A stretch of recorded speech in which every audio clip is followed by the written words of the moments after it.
Olá pessoal, meu nome é o professor José Roberto e bem-vindos a mais uma aula de Física. Lembrando a vocês que nós estamos seguindo o Caderno do Aluno, do SP Fase Escola. O tema de hoje é luz, fontes e características físicas. Vamos responder algumas questões. O que emite luz? O que reflete luz? O que bloqueia a passagem da luz? E o que permite a passagem da luz?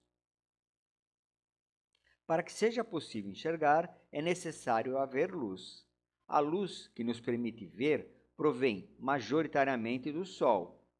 A luz e seu comportamento intrigam as pessoas desde muito tempo.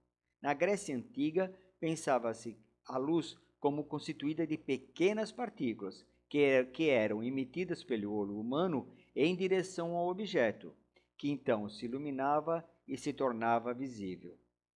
Posteriormente, o filósofo grego Aristóteles propôs a natureza ondulatória da luz, pois para ele a luz era uma espécie de fluido imaterial que chegava aos nossos olhos vindos do objeto através de ondas. Sabemos hoje que o que enxergamos é a luz que é refletida pelos objetos a partir de uma fonte de luz que os ilumina. Essa luz refletida atinge os nossos olhos, estimulando a nossa visão. Fontes primárias de luz são aquelas que emitem luz. Por exemplo, o sol, as estrelas, uma vela, uma lâmpada acesa. Fontes secundárias de luz são aquelas que refletem luz, as que são emitidas por outras fontes. Fontes extensas e fontes pontuais. As fontes podem ter ou não dimensões relevantes em relação à distância que se encontram dos objetos que iluminam. As fontes extensas são aquelas cuja dimensão não é desprezível em relação ao objeto. Por exemplo, uma lâmpada muito próxima ao objeto.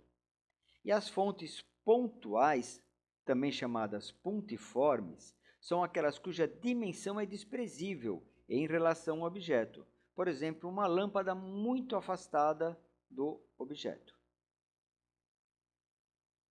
Feixe de luz convergente e divergente. O feixe de luz constitui a luz que é propagada pela fonte. Essa luz pode ser uma luz divergente, aquela que se propaga em todas as direções, e uma luz convergente, aquela que converge, aquela que vai para um único ponto. E as luzes também, os raios de luz também podem ser paralelos. Por exemplo, os raios de luz emitidos por uma lanterna. O Sol, por ser uma fonte de luz muito longe da Terra, também pode ser considerada que possui os raios de luz paralelos. O meio de propagação é o espaço onde a luz se propaga. Ele pode ser transparente, é aquele em que a luz se propaga segundo trajetórias regulares e bem definidas, propiciando uma visão nítida do objeto. Exemplo: o ar, o vácuo, vidro de luz paralelas e de pouca espessura. Ela pode ser um meio translúcido, é aquele cujas trajetórias de propagação são irregulares. O observador não consegue ver com nitidez o objeto. Exemplo: vidro fosco, a fumaça, neblina, papel vegetal. E opaco é aquele que a luz praticamente não o penetra. Exemplo: madeira, cartolina, tecido grosso, concreto. O meio impede a chegada da luz aos olhos do observador, que não vê o objeto. Vamos pensar e responder a algumas questões. Primeiro, o que emite luz? O sol, as estrelas, as lâmpadas, o fogo. O que reflete luz? Os espelhos, os objetos de cor clara, as superfícies polidas. O que bloqueia a passagem da luz? A parede, madeira, um pano grosso, objetos opacos em geral. O que permite a passagem da luz? Vidro, a água limpa, objetos transparentes, etc. Essa tabela vocês encontram no caderno do aluno de vocês. Preencham com esses dados que que nós aprendemos hoje. Sombra e penumbra. Quando nós temos a propagação de uma sombra de um objeto, nós temos dois tipos de sombra. A sombra projetada, mais escura, e pode ocorrer também uma sombra menor, uma sombra mais clara, que também é chamada de penumbra, que pode ficar em volta do objeto. Os princípios da ótica geométrica. Nós temos três princípios básicos. Primeiro, em um meio homogêneo e isotrópico, a luz se propaga em linha reta. A luz sempre se propaga em linha reta quando o meio for límpido. Por exemplo, é o que a gente pode verificar isso numa lanterna, por exemplo, num facho de luz. Quando dois ou mais raios de luz se cruzam, seguem sua trajetória como se os outros não existissem. Gente, isso é muito comum se perceber isso. Por exemplo, você já deve ter observado, quando alguém olha pelo espelho, essa pessoa também o vê. Isso acontece porque os raios de luz são reversíveis, isto é, tanto podem fazer o percurso de você até o espelho, como do espelho até você. A trajetória de luz independe do sentido do percurso.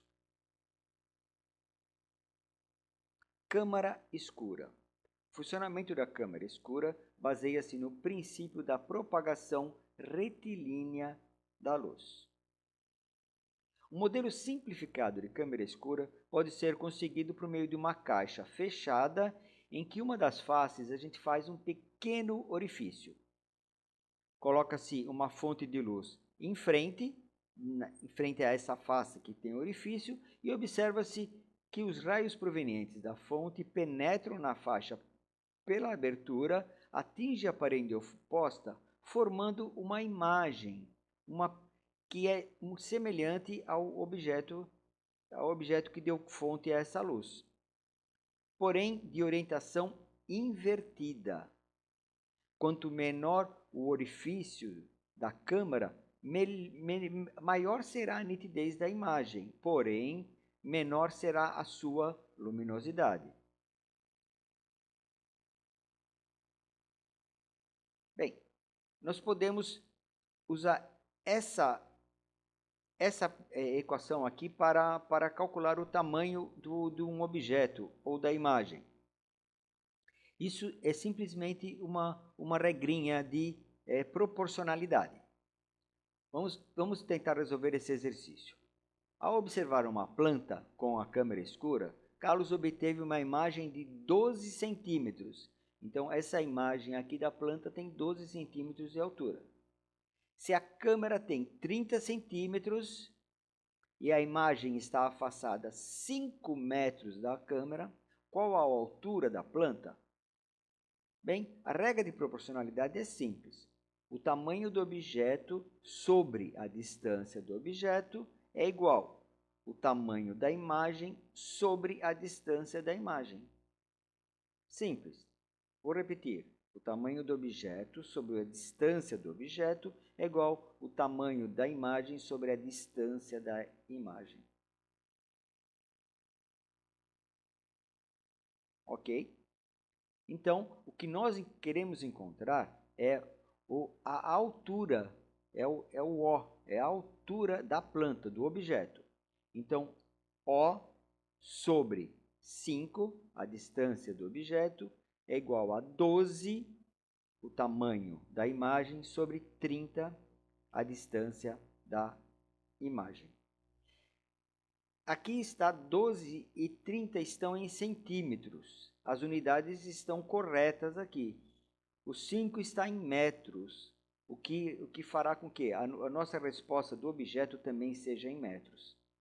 Passamos o 5 multiplicando o 12, vai ficar 60 sobre 30, ou seja, o tamanho do objeto será 2 metros. Podemos relacionar o princípio da formação da imagem do olho humano ao princípio de funcionamento da câmara escura? A resposta é sim, eles são muito semelhantes. Compare a íris do nosso olho com o diafragma de uma máquina fotográfica. Nas máquinas automáticas, o diafragma alarga ou estreita, dependendo da luminosidade existente. Pergunta: a nossa íris também é automática? Como ela funciona? A nossa íris é justamente essa parte escura do nosso olho.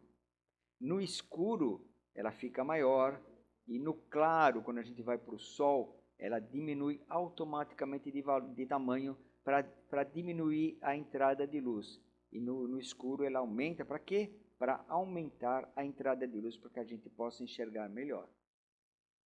Vemos então que o funcionamento do olho é muito semelhante ao funcionamento da câmara escura que nós vimos agora.